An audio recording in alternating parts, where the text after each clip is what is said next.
What's up, fight fans? Let's dive right into today's news. Here's what's going down. Ilia Topuria faces backlash over fundraising incident. Spanish influencer Angel Gaitan has spoken out about difficulties dealing with Ilia Topuria's management team when trying to secure the UFC star's signature for a fundraising initiative. Gaitan claims he was first selling a replica belt signed by Topuria and later sought to have Topuria personally sign a portrait for charity, raising funds for a child with cancer. According to Gaitan, Topuria initially agreed to meet and sign the portrait, even suggesting he would personally deliver the signed belt to the buyer for a higher donation. However, the fighter's management intervened, reportedly yelling that the portrait could not be signed during the event. Gaitan also claims repeated attempts to reach Topuria via his personal phone went unanswered. The incident has sparked a significant backlash online, with Topuria reportedly losing over 400,000 Instagram followers following the story. Here are some reactions online. Ilia, can you sleep well at night? Ilia, why can't you sign the painting to help the child with cancer? Fame goes on people's head. Never be like Conor McGregor. I hope you never have to beg for a signature for your child. Conor McGregor, aka Mystic Mac, is back with a bold prediction. He says he'll score a first-round knockout at the UFC White House event. While Conor's opponent has yet to be decided, he has shown interest in facing Michael Chandler to settle the old rivalry. Who do you think Conor should face at the White House card?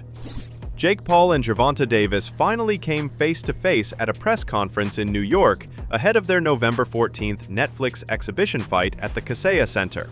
The 6'2" Paul towered over 5'5" Davis, creating a comically mismatched look as the fighters exchanged verbal jabs and light shoulder contact. Despite being an exhibition, the bout will be judged over 10 3-minute rounds, with both fighters aiming for a knockout. And yes, ladies and gentlemen, there will be a victor because the fighters have agreed and the commission has approved a maximum weight of 195 pounds for this exhibition. The fight will be contested over 10 3-minute rounds. I said it was 190. The fight is 195 pounds, Tank, as you know. Over 10 3-minute rounds. And when Tank and Jake enter the squared circle to go to battle, they will be wearing 12-ounce gloves. 3 commission-approved world-class professional judges will score every round to ensure there's a decisive outcome for the fight if it goes the distance. Both men are enrolled in the highest level of testing with USADA. Here are some fan reactions. It would be funny AF if Tank knocks him cold, but we all know this is just another glorified sparring session. This height difference is a joke. Tank's giving up 8 inches and 60 pounds for Netflix money. Props though, dude's got stones calling out someone who looks like his big brother. We got the real-life David versus Goliath. What do you think of this size difference? Alex Pereira is bringing the intensity in new training footage as he prepares for his high-stakes rematch against Magomed Ankalaev.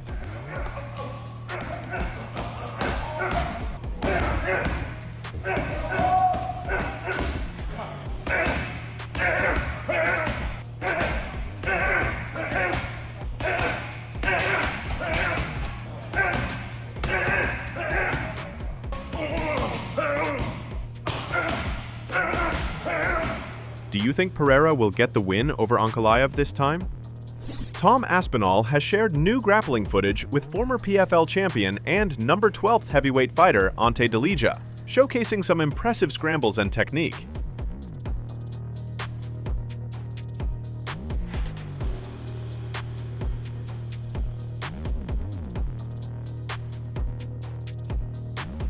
Aspinall is gearing up to headline UFC 321 next month against Cyril Gane.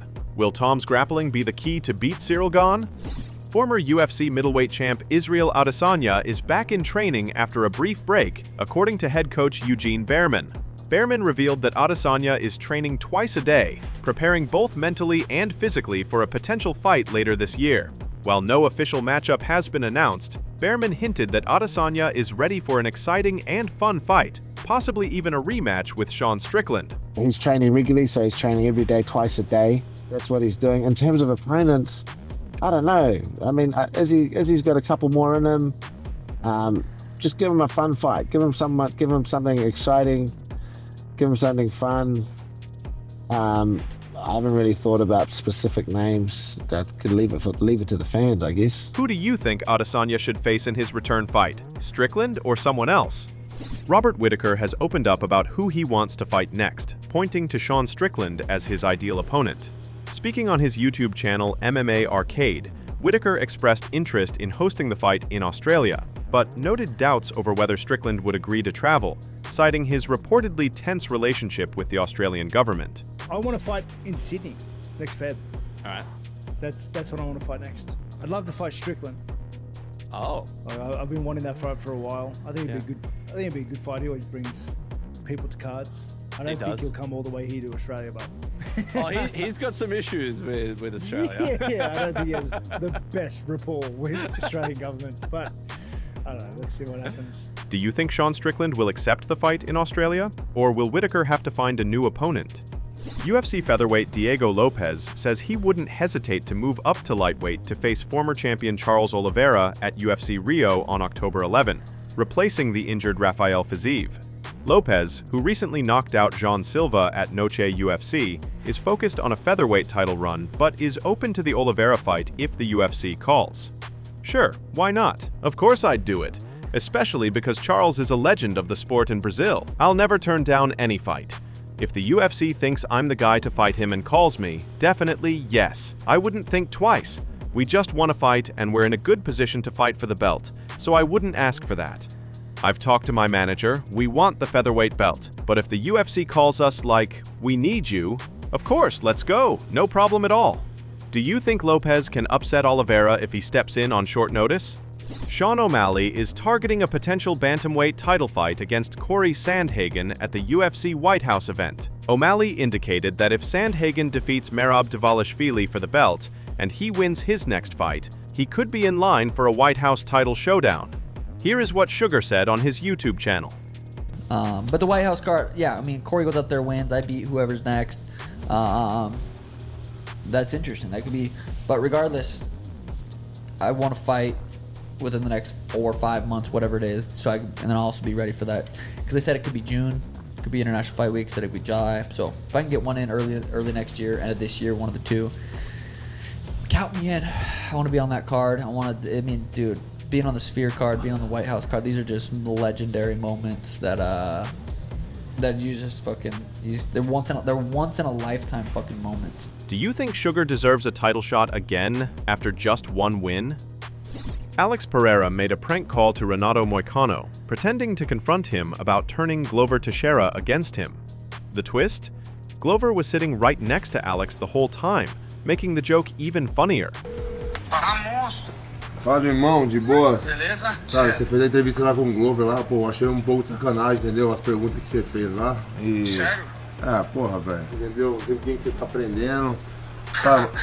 Pô, não, eu sou um cara que eu falo a verdade, entendeu? Depois dessa entrevista, velho, o Glover mudou comigo, você quer colocar a gente, tipo, um contra o outro, entendeu, velho? Tipo... Aí, pô, eu duvido, meu brother. Não, porra, velho. Ele te bate ou tu bate nele nos treinos? Tem que respeitar o mestre, pô. Não, pô, né? Eu sou lutador também, né, porra, né? Também sou um mestre, entendeu, nessa área, você tá entendendo? Então são dois mestres, entendeu? Como é que pode o cara mudar depois de uma entrevista? Porra, é sacanagem, velho. Porra, é que você não tá pelas Vegas aqui, né? Mas uma hora eu vou te encontrar aqui, velho. Rapaz, não precisa nem preocupar, não. Não, uma hora eu vou te encontrar aqui, velho. Entendeu? Vocês ficam colocando os outros contra os outros e tal. Não gosto dessas paradas, não, velho. Bom, beleza, você tem sua opinião. Eu não perguntei nada pra constranger nem você, nem o Glover, não, mas... Quando a gente se encontrar, a gente conversa legal, velho. Entendeu? Beleza. Tô zoando, pô. Tô com o Glover aqui, velho. Tô contigo aqui, velho. Porra, velho. Caralho, velho. Já tá aqui. Aí, Moicano! Aí tu quer me fuder no domingo. What do you think of Moicano's reaction? Reinier de Ridder was set to face Anthony Fluffy Hernandez at UFC Fight Night 262 in Vancouver, but an injury forced Hernandez to withdraw. De Ridder called the change a big letdown, but expressed gratitude to Brendan Allen for stepping in on short notice. Despite some tension between the Killcliff teammates, De Ridder says there's no hard feelings, and he's focused on the new challenge ahead. That was a big letdown. It's a shame. So I'm very happy, very grateful that Brendan took the call. We never really trained much. He was never that welcoming to me. So I don't know. I never really wanted to work with everybody. I'm not somebody who holds a grudge at all. I train with all the middleweights, but he never wanted to train with me. I don't know why. MMA Guru sparked chaos on social media after inviting Paddy the Baddy, Darren Till, Paulo Costa, and Renato Moicano to a Call of Duty Black Ops 2 Zombies lobby for a recorded session.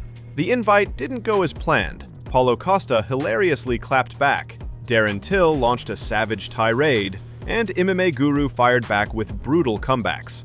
MMA Guru kicked things off with an X-post inviting the fighters. Yo, Darren Till, Moicano UFC, Paddy the Baddy, and Borrachinha MMA. What would it take to get any of you guys in a COD Black Ops 2 Zombies lobby and let me record it? 400,000 views guaranteed. I can already hear Moicano complaining about not wanting to buy the first door. Paulo Costa responded first with humor. Someone knows what this fatty motherfucker's talking about? If you want to invite me to something, invite me to a pool party full of thick Latinas. Otherwise, leave me alone. Darren Till then went off on MMA Guru. Who's getting real tired of that fat cunt smelly MMA Guru? Like, am tired of him now. Like, yeah, we know you speak your mind, but you're fat, and you're definitely smelly. What's your comeback, mate? Mate? F***ing fat cunt. Keep your mouth shut, cause you'd get strangled in the street. MMA Guru fired back immediately. How this bloated mong Darren Till reacts to seeing me join his gay little interview. Got a face like a fucking drowned man found at the bottom of a river with rocks in his pockets. Probably not the only rocks you've had in your pockets either, is it, mate? No wonder your nose is so f***ed up. Go call out another 50-year-old or influencer, you fat little tramp, Darren Till. Till responded again with sarcasm. Are you calling me a cokehead like Luke? Guru responds again with multiple posts. Holy shit! Did you figure that out all by yourself? For that kind of IQ, they should have a statue of you in Liverpool with knives hanging out of it. You'd look like a Down syndrome pop-up pirate. Is this just hilarious online banter, or is there an actual beef brewing between Darren Till, Paulo Costa, and MMA Guru? What do you think of this situation? That's all for today's news. Thanks for watching. Don't forget to subscribe to our YouTube channel for daily MMA news like this.